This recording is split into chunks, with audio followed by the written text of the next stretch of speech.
वो तो ठीक है, पर मांगे क्या है? तानाशाही नहीं चले। किसकी? किसी की। अरे मांगे तो बताओ। अंग्रेजों भारत छोड़ो। जैसे इमरजेंसी के समय में लोगों ने भारी संख्या में अपनी आवाज उठाई थी और उसके बाद जो इलेक्शंस हुई उसमें इंदिरा गांधी को हरा दिया था, उसी जज्बे से आज देश की जनता को इस अनडिक्लेयर्ड इमरजेंसी के खिलाफ आवाज उठाने की जरूरत। जी हाँ गाइस, आई एम 100% श्योर आपने इस वीडियो को देखा होगा। ये वीडियो किसने बनाई है? जी हाँ, एक यूट्यूबर जिनका नाम है ध्रुव राठी, जो कि जर्मन यूट्यूबर है। और अगर अपन इंडिया के पर्सपेक्टिव से बात करें तो कुछ लोगों की ये बात भी है अनऑफिशियल। और मैं ऐसा क्यों कह रहा हूँ? क्योंकि कुछ लोग जो एक पार्टी में और एक व्यक्ति में इतना ज्यादा विश्वास रखते हैं कि वो आदमी कभी ना कभी प्रधानमंत्री बनेगा, उस व्यक्ति की और उसकी पार्टी की इतनी कैपेबिलिटी नहीं है कि उनके प्रवक्ता आके टीवी पे आपको कुछ बता सकें। इसलिए उस पार्टी के राजकुमार की वॉइस जो बनते हैं वो बनते हैं ये जर्मन यूट्यूबर ध्रुव राठी। अब ध्रुव राठी कौन है, क्या करते हैं, ये मैंने लाखों लोग आपको करोड़ों बार बता चुके हैं। किस तरीके से आपसे फंडेड है, किस तरीके से एंटी गवर्नमेंट है, किस तरीके से एंटी हिंदू है, किस तरीके से एंटी इंडिया है। उसके बाद इसको इतना सीरियस क्यों लिया जाता है? बार बार ऐसा क्यों दिखाया जाता है कि इसने एक वीडियो बना दी है जिससे पूरी की पूरी जो बीजेपी गवर्नमेंट है वो फेल हो जाएगी, वो पूरी की पूरी तरीके से एक्सपोज हो जाएगी। ये पॉसिबल है? जो पार्टी जिसका ये समर्थन करते हैं इंडिया अलायंस, आज की डेट में 50 सीट लाने की भी संभावनाएं नहीं रखती है। आज की डेट में इंडिया अलायंस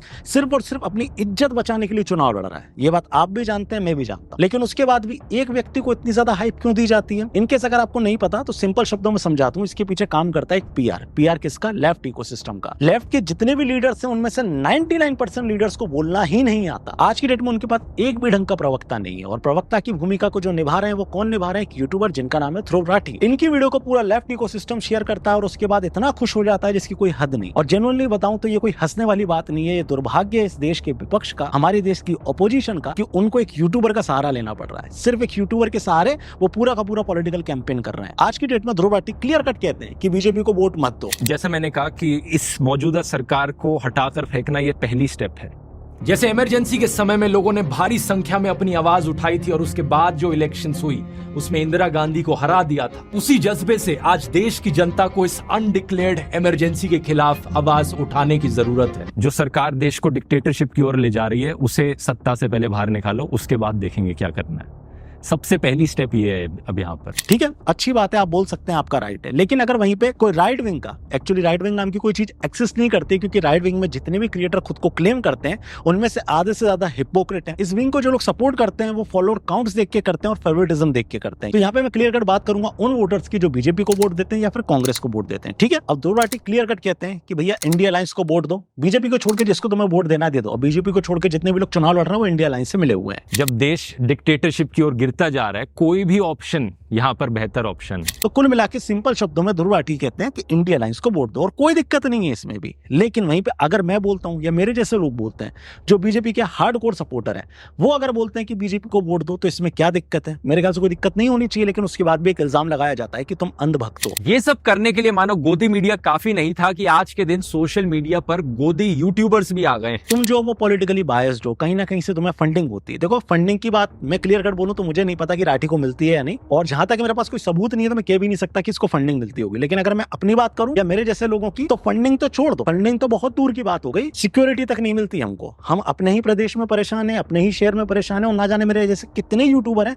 जो अपने शहर और अपने प्रदेश में परेशान है। तो यहाँ पे फंडिंग तो छोड़ दो, लेकिन एक जो मोरलिटी वाली चीज होती है ना, सिक्योरिटी, वो तक हमको नहीं मिलती। तो यहाँ पे ये कहना कि हमें पैसा मिलता है, मेरे ख्याल से कोई लॉजिकल रीजन नहीं होता। और इनकेस अगर मिलता भी हो तो क्या दिक्कत है? अगर तुम आज की डेट में बात करते हो इंडिया अलायंस की, तो हम भी बात कर सकते हैं बीजेपी की। इनकेस जो सब्सक्राइबर इस वीडियो को देख रहे हैं, अगर आप बीजेपी को सपोर्ट करते हैं तो इसमें क्या दिक्कत है? इसलिए कि अगर तुम्हें कोई अंधभक्त कह देता है तो इसका क्या मतलब, लॉजिकल रीजन क्या निकला? तुम जिसको पसंद करते हो वो पार्टी सत्ता में है ना, दैट्स इट। जीत तो तुम्हारी ही हुई ना। और तुम्हें सर्टिफिकेट किससे चाहिए भाई? बामियों से, इस्लामियों से, या फिर बोला जाए तो उन रेडिकलाइज लोगों से जो आज की डेट में सेकुलरिज्म का पर्चा बांटते फिरते हैं? तुम्हें उनसे सर्टिफिकेट चाहिए? एक बार खुद से पूछो, कन्हैयालाल की हत्या होने के बाद किस बामी ने ट्वीट किया था, किस इस्लामी ने ट्वीट किया था, या फिर किस उस लेफ्ट के व्यक्ति ने ट्वीट किया था जिसके सर्टिफिकेट के लिए तुम बैठे हुए हो? किसी ने नहीं किया। बदायूं में 2 बच्चे मरे, किसने मारे? सबको पता है। किस तरीके की सोच वालों ने मारे, ये भी सबको पता है। लेकिन उसके बाद भी तुम इंतजार कर रहे हो सर्टिफिकेट का जो इनके द्वारा मिलेगा, तो तुम मूर्ख हो भाई, और कोई नहीं। मैं बीजेपी का खुद एक बहुत बड़ा क्रिटिक हूं और ये भी जानता हूं कि बीजेपी हमें कुछ नहीं देगी, कुछ नहीं देगी। लेकिन इधर पे बस एक होप बसता है कि वो हमसे कुछ लेगी भी नहीं, और इसी होप के चलते मैं इस पार्टी को सपोर्ट करता हूं, दैट्स इट। और तुम्हें भी करना चाहिए। अगर तुम नहीं कर रहे हो तो उसके रीजंस क्या है? रीजंस ये है कि इस देश में डिक्टेटरशिप आ गई है। मतलब इसके हिसाब से अगर कोई सिटिंग सीएम को उठा के जेल में डाल दिया जाता तो डिक्टेटरशिप आ गई। उस सिटिंग सीएम को एक बार नहीं 9 बार समन भेजा गया कि भाई साहब पेश हो जाओ, पेश हो जाओ, पेश पेश हो जाओ, वो पेश नहीं होते हैं, तो इसका ये मतलब है कि डिक्टेटरशिप आ गई है। मतलब आप कानून मत मानो, लेकिन अगर आपके ऊपर एक्शन हो जाए तो डिक्टेटरशिप आ गई है। किसान आंदोलन के टाइम पे लाल किले पे चढ़ जाओ, खालिस्तान का झंडा टांगो, पुलिस उठा के लठ बजा दे, तो डिक्टेटरशिप आ गई है। सीएए के टाइम पे भैया वो कुदरती बिरयानी आ रही है और उसके बाद हम दंगा करने घुस जाएंगे, ये सारी चीजें नॉर्मली चलती रहेंगी तो ठीक है, लेकिन अगर इनको हटाया गया तो यार डिक्टेटरशिप आ गई है। ये तानाशाही होती है। पता है, मैं नहीं कह रहा, बहुत सारे लोगों का ऐसा मानना है कि उन्होंने वोट सिर्फ और सिर्फ इसीलिए दिया था क्योंकि ऐसा हो जाए जैसा ये चाह रहा है, लेकिन ऐसा हुआ नहीं। और ये एक नैरेटिव होता है जिसको सिंपली पीआर करके आपको दिखाया जाता है कि आज की डेट में आपको लगने लगे तानाशाही आ गई। 2014 का इलेक्शन किस बात पे लड़ा गया था? हिंदू मुसलमान के लिए। मोदी जो उसने गोदरा किया था, हिंदुस्तान में जब वो प्रधानमंत्री बनेगा वो यही सब करेगा, ऐसा कुछ हुआ? पिछले 10 सालों में ऐसा कुछ हुआ? आप मुझे बता सकते हैं? नहीं हुआ। उल्टा हिंदुओं के साथ ही हुआ है जो हो रहा है। 2019 का इलेक्शन इन लोगों ने किस बेस पे लड़ा? हिंदुओं को डिवाइड करके। मतलब जय भीम और जय मीम वाला कॉन्सेप्ट लेके आए, जिसके बाद इन लोगों ने काफी ज्यादा कोशिश करी कि हिंदू आपस में डिवाइड हो जाए, लेकिन नहीं हुआ। दोबारा मोदी आता है चुन के और ये वाला कॉन्सेप्ट भी इनका फेल हो जाता है। 2024 में ये क्या मुद्दा लेके आए? पहला तो इलेक्ट्रल बॉन्ड। इलेक्ट्रल बॉन्ड के ऊपर ऑलरेडी बहुत नोटंकी हो चुकी है। जिस पार्टी ने इसका विरोध किया उसी ने 2019 से लेकर अभी तक इससे फंडिंग ली है, लेकिन उसके बाद भी गलत कौन है? सिर्फ और सिर्फ एक पॉलिटिकल पार्टी, क्योंकि उसको आप पसंद नहीं करते हो, उसके सत्ता में रहने से आपको तकलीफ हो रही है। साथ ही साथ दूसरा मुद्दा है कि इस देश में तानाशाही आ गई है। तानाशाही क्यों आ गई है? कि एक करप्ट सीएम को उठा के जेल में डाल दिया गया, ये तानाशाही आ गई है। चलिए एक टाइम पे अपन सारी चीजों को हटा देते हैं कि यार इनको फंडिंग होती है या फिर इनको सपोर्ट मिलता है, नहीं,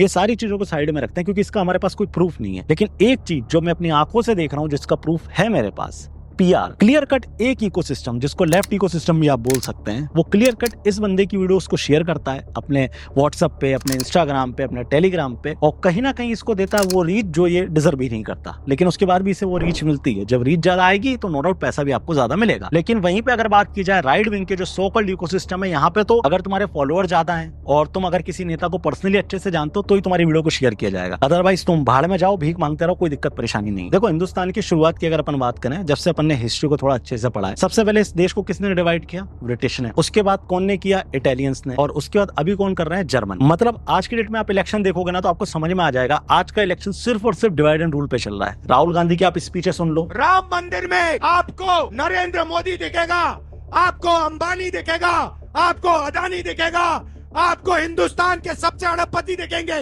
आपको एक पिछड़ा नहीं दिखेगा, आपको एक दलित नहीं दिखेगा, आपको एक आदिवासी नहीं दिखेगा। क्यों नहीं? ये वो आपकी जगह नहीं भाई और बहनों, आपकी जगह सड़कों पे भीख मांगने की है। इसके अलावा आप जब ट्विटर खोलेंगे तो आपको एक से एक हैंडल मिलेंगे, जैसे कि वो राजपूत ऑफ इंडिया करके एक हैंडल है। उस हैंडल में सुबह शाम ये दिखाया जा रहा है कि एक कास्ट के साथ गलत हो रहा है। नो डाउट हिंदुस्तान में इतनी सारी कास्ट हैं, किसी के साथ कभी ना कभी कुछ ना कुछ गलत होता ही होगा। मेरे साथ ही हो गया तो क्या करूं? मतलब मैं अपनी कास्ट वालों को बोलूं कि आओ भाई ट्वीट करो, ये सब करो, उसके बाद ही इंसाफ मिलेगा? नहीं, कास्ट प्राइड है, नो डाउट प्राइड है, लेकिन उसका ये मतलब तो नहीं है ना कि सिर्फ उसी के साथ गलत हो रहा है और उसके नाम पे आप एक पूरी कास्ट को ये कह दो कि इस पार्टी को वोट मत दो। ये तो लॉजिकली कहीं से कहीं तक सही नहीं हुआ। लेकिन उसके बाद भी ये चीज चल रही है। क्यों चल रही है? क्योंकि वो लोग आसानी से आपको डिवाइड कर सकते हैं। पहले उन्होंने हिंदू मुसलमान में डिवाइड करने की कोशिश की, नहीं हो पाया। फिर उसके बाद इन्होंने एक कॉन्सेप्ट लाया कि जो दलित हिंदूज हैं उनको हम डिवाइड करते हैं, वो भी नहीं हो पाया। हमारे देश में हमको ऐसे ऐसे राष्ट्रपति मिले जो इसी तबके से आते हैं और नो डाउट ये हमारे प्राइड है। अब इन लोगों ने सोचा कि सारी कास्ट को अलग कर दो, राजपूत को अलग लड़ा दो, ब्राह्मण्स को अलग लड़ा दो, ओबीसी को अलग लड़ा दो, एसटी/एससी हिंदूज को अलग लड़ा दो, कुल मिलाकर इन सारी कास्ट में आपस में ही डिवाइड कर दो, तो कहीं ना कहीं एक वोट बैंक टूटेगा। ये इतने निचले स्तर की राजनीति कर रहे हैं और उसके बाद भी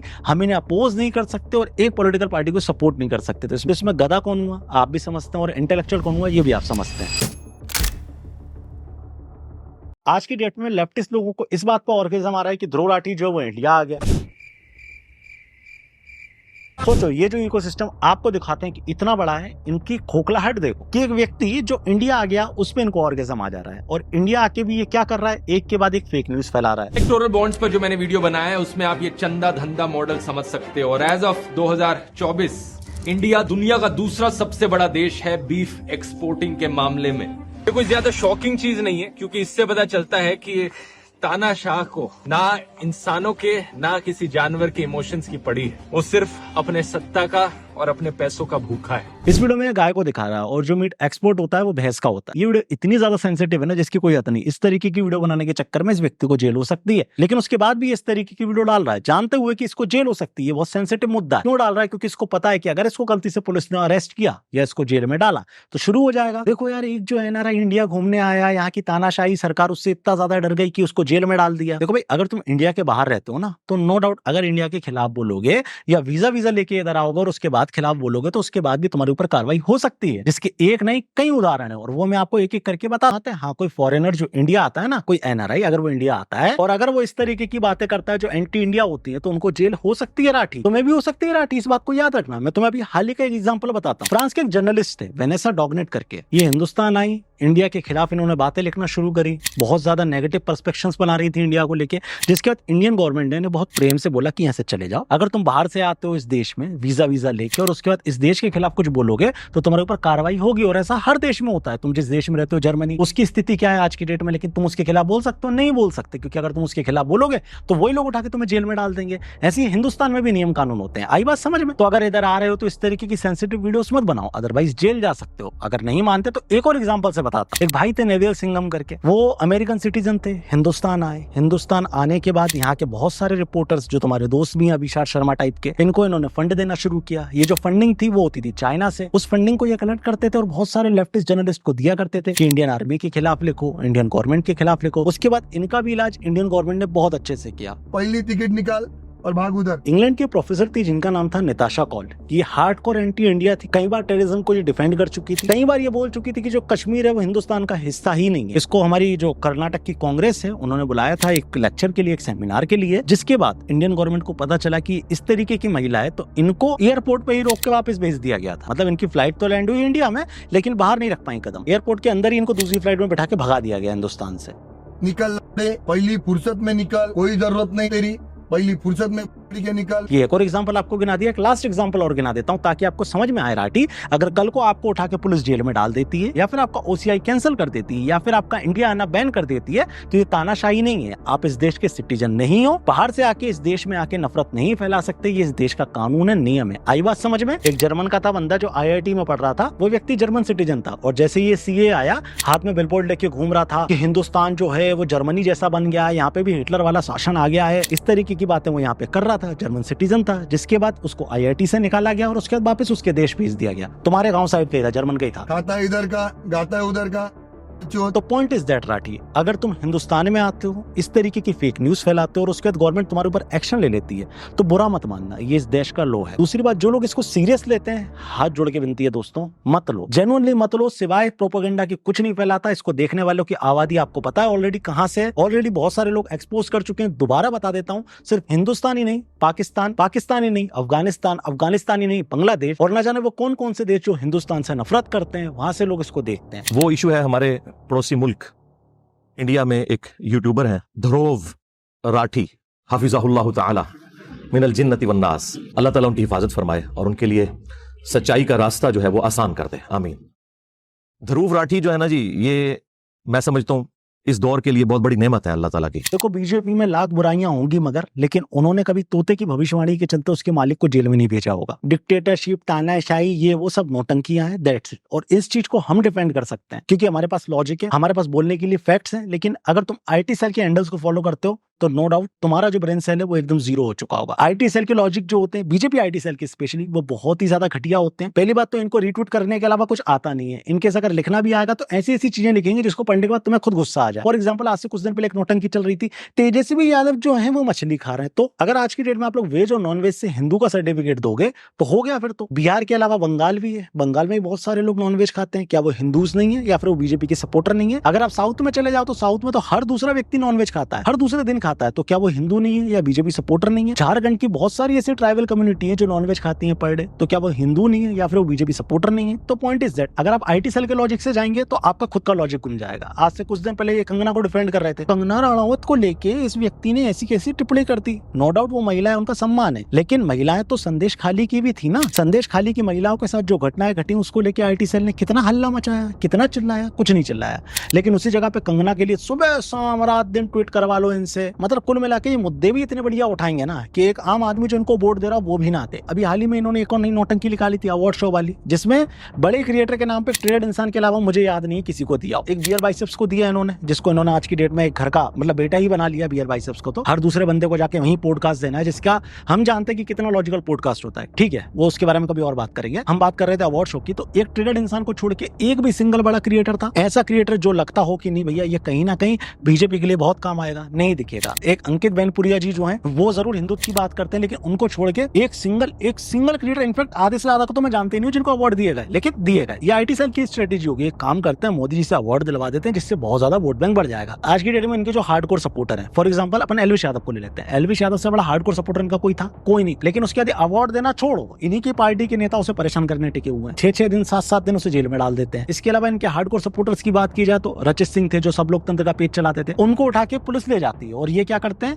अरे यार ये तो ना डिक्टेटर, तुम्हें मतलब तुम्हारी सरकार है भाई केंद्र में, तुम बिल्कुल ऑर्डर निकाल सकते हो, अपने बंदे को बचा सकते हो, लेकिन उधर भी तुम्हें इफ और बट खेलना है। अगर मेरी ही बात करूं, मेरे साथ जो घटनाएं घटी हैं पिछले दिनों में, मैं लोग बिलीव नहीं मानते, जेन्युइनली लोग बिलीव नहीं मानते कि सम्राट भाई तुम्हारे साथ ऐसा हो सकता है तो हमारे साथ तो कैसा हो सकता है। ये लोगों के मन में थॉट आते हैं। हार्डकोर सपोर्टर हैं, उन्हें ये लेंगे नहीं, पता नहीं आड़े टेढ़े लोगों को ले लेंगे, अवार्ड बांट देंगे। अवार्ड बांटने के बाद इन्हें लगेगा यार हमने तो एक बहुत बड़ा काम कर दिया। अब एक काम करते हैं, कुछ गेमिंग यूट्यूबर्स को बुला लेते हैं, जिसके बाद क्या होगा, मोदी जी की जो मार्केटिंग है ना वो और ज्यादा बढ़ जाएगी। तुम जो नए वोटर्स हो, जो 18 साल 19 साल 20 साल के, जितने भी लोग इस वीडियो को देख रहे हैं जो 18 से लेकर 20 साल के बीच के हैं, मोदी जी अगर गेमिंग क्रिएटर से नहीं मिलता तो क्या उनको वोट नहीं देते? और वो मिल लिया तो तुम्हें क्या फर्क पड़ गया? इन दोनों चीजों को एक लॉजिकल मुझे आंसर दे देना। आई एम 100% श्योर जो मैं सोच रहा हूँ वही तुम भी सोच रहे होगे। लेकिन बीजेपी आईटी सेल के लोगों को लगता है कि नहीं यार हमने ना कुछ बड़ा कर दिया, कुछ विचित्र सा कर दिया। पता है ये चीज कुछ शॉकिंग नहीं लगेगी? ये भी हो सकता है जो मैं बोलने वाला हूँ, ये चीज भी इस देश में हो जाएगी आईटी सेल के चक्कर में, कि एक दिन बीटीएस आर्मी को हिंदुस्तान में बुला लिया जाएगा, मोदी जी के साथ उन्हें बिठा दिया जाएगा, और कहीं ना कहीं इन्हें लगेगा यार केरला में बीटीएस आर्मी के बहुत फैन है, तो कहीं ना कहीं हम अगर बीटीएस आर्मी को बुलाएंगे तो केरला के वोट हमें मिल जाएंगे, और कहीं ना कहीं हम वहां पे अपनी सरकार बना लेंगे, वामपंथियों को हरा देंगे, लेफ्टिस्ट को हरा देंगे। ये भी सोच सकता है आईटी सेल। इनकी सोचने की जो क्षमता है ना वो इतनी ही है। 15,000 20,000 रुपए खर्च करके ट्विटर पर ट्रेंड करा सकते हैं, और तुम्हें लगता होगा बहुत कुछ ऑर्गेनिक हो रहा है, कुछ भी ऑर्गेनिक नहीं होता है।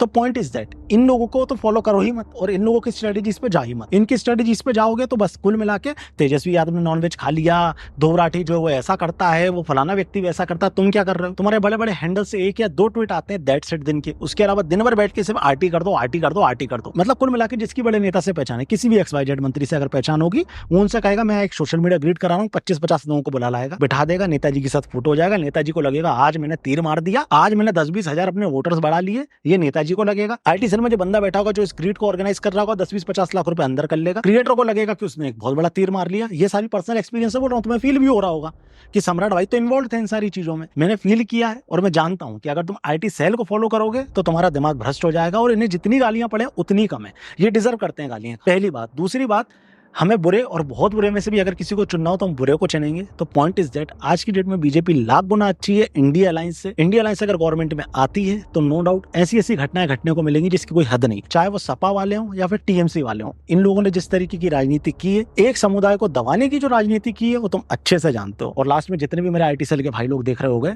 तुम्हारे ट्वीट, तुम्हारे कंटेंट से ज्यादा इंटरेस्टिंग कंटेंट आज की डेट में रजत दलाल बना लेता है, जबकि उसे लड़ाई करने के अलावा कुछ आता नहीं है। तुम्हारे कंटेंट से ज्यादा रीच मैक्सटन के चांटे की थी, इस बात को समझो। इस वीडियो में मैंने जितनी भी बातें की हैं मन से की हैं, ऐसा नहीं कि मैंने लिख लिया था उसके बाद मैं बोल रहा हूँ। मैं चाहता था कि एक ये मैसेज जो एक सोशल मैसेज की तरह आप तक जाए, वो मैं चाहता था, वो मैंने आपको दे दिया। इस वीडियो को ज्यादा लोग शेयर नहीं करेंगे क्योंकि राइट विंग में भी बहुत ज्यादा रायता विंग भरी हुई है। पहली बात तो फॉलोअर के हिसाब से वीडियो शेयर होती है। दूसरी बात, इस वीडियो में मैंने जिस तरीके की बात की कि आईटी सेल वाले ऐसे हैं या बीजेपी के कुछ लीडर्स वैसे हैं, तो नो डाउट एक नेताजी का कोई ना कोई ले ही रहा होगा और अगर वो मेरी इस वीडियो को शेयर करेगा तो कहीं ना कहीं उसके नेताजी उससे गुस्सा हो जाएंगे, जिसके चलते क्या हो सकता है कि उसकी 200-500 रुपए की जो दिहाड़ी है वो बंद हो जाए। तो मैं जानता हूं इस वीडियो को ज्यादा लोग शेयर करेंगे नहीं। इस वीडियो को अगर 1 लाख लोग भी देख रहे हैं तो मेरा काम हो गया, 1 लाख लोगों तक मेरा मैसेज चला गया, दैट्स इट। और मुझे इतना ही पहुंचाना है, जितने लोग मेरे से प्रेम करते हैं उन तक मेरा एक मैसेज, मेरी वर्चुअल बातें, मेरी असली मानसिकता उन तक पहुंचे, यही मैं चाहता हूँ। वीडियो को खत्म करने से पहले बहुत बहुत धन्यवाद उन लोगों का जिन्होंने मेरे बुरे वक्त में मेरा साथ दिया। उन सभी लोगों का बहुत बहुत धन्यवाद जिन्होंने उस वीडियो को शेयर किया जो मैंने ट्विटर पर डाला था। बहुत बड़ा एक हल्ला हुआ, कहीं ना कहीं मुझे थोड़ी ही सही लेकिन रिलीफ जरूर मिला। अभी मैं ये नहीं कहूंगा कि 100% मिल गया, बहुत सारी ऐसी चीजें जो मैं चुनाव के बाद आपको डेफिनेटली बताऊंगा कि आपके इकोसिस्टम के लोग, आपके लोग किस तरीके से ऐसे लोगों को सपोर्ट करते हैं जो आज की डेट में अतिक्रमण की भूमिका में है। लेकिन आज की डेट में हमें यूनाइट रहना है, इसलिए हाथ जोड़ के विनती करना चाहूंगा, प्लीज यूनाइट रहें। और साथ ही साथ बहुत बहुत धन्यवाद, दिल से प्रेम। मैं वीडियोस नहीं लिख पा रहा हूँ, इसलिए बहुत डिले वीडियोस आ रही हैं, लेकिन अब मैं कोशिश करूंगा जल्दी जल्दी सारी चीजें नॉर्मल हो और वीडियोस डालना शुरू करूं। तो प्लीज जब तक के लिए आप मुझे सपोर्ट बना सकते हैं। इंस्टाग्राम पे आप लोग मैसेज करते हैं, मुझे बहुत खुशी होती है देख के।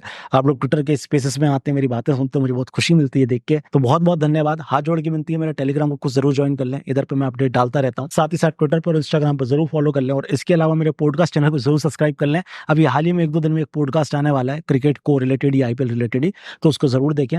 बाकी तो सब सेट है। सम्राट भाई अभी तो बेस्ट है हाल फिलहाल, और मिलते हैं नेक्स्ट वीडियो में। जय श्री राम।